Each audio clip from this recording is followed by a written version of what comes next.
parlé la fois passée de 3 objectifs que le diable est en train de poursuivre à cette époque que nous sommes aujourd'hui.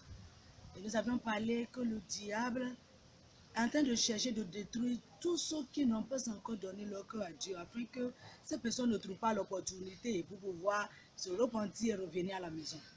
Et il cherche aussi à détruire les enfants de Dieu. Vous et moi, que nous sommes prêts à vivre pour l'éternel, pour pouvoir faire jaillir la lumière de Dieu. Et 3e objectif, il aimerait représenter aussi le caractère de Dieu, pour que nous puissions avoir de mauvaises intentions à l'endroit de notre Dieu. Et c'est pour cela aujourd'hui, nous devons faire beaucoup d'attention à propos de ce que nous mangeons et nous pouvons, pour que le diable ne réalise pas ses objectifs qui poursuivent en ce moment.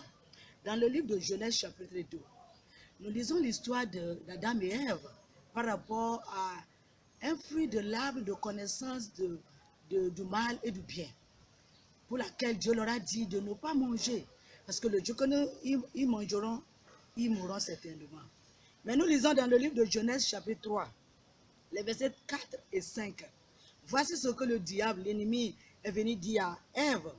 Alors le serpent dit à la femme, vous ne mourrez point, mais Dieu sait que le jour où vous en mangerez, vos yeux s'ouvriront et que vous serez comme les dieux, connaissant le bien et le mal. Alors, le diable a encouragé maman Ève, et à travers de maman Ève, papa Adam, pour manger le fruit que Dieu nous a défendu de manger.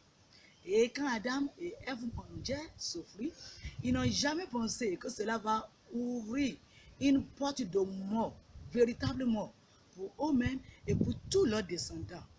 Désobéissance a causé ce problème. Maintenant, à notre époque, le diable est en train de poursuivre la même chose.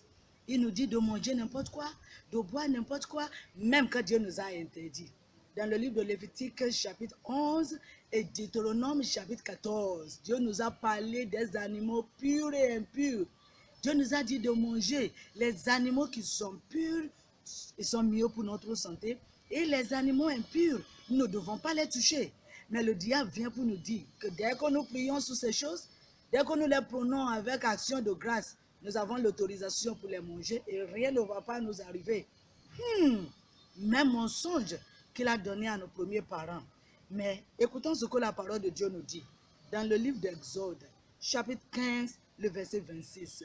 Exode 15, verset 26, Dieu dit, si tu écoutes attentivement la voix de l'Éternel ton Dieu, et si tu fais ce qui est droit à ses yeux, si tu prêtes l'oreille à ses commandements, et si tu observes toutes ses lois, je ne te frapperai d'aucune des maladies dont j'ai frappé les Égyptiens, car je suis l'Éternel qui te guérit.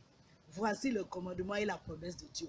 Si nous sommes prêts à écouter sa parole, si nous sommes prêts à traiter les animaux impurs comme les animaux impurs, et nous abstenons de les manger, Dieu nous promet qu'il ne va pas nous frapper d'aucune des maladies dont il a frappé les Égyptiens.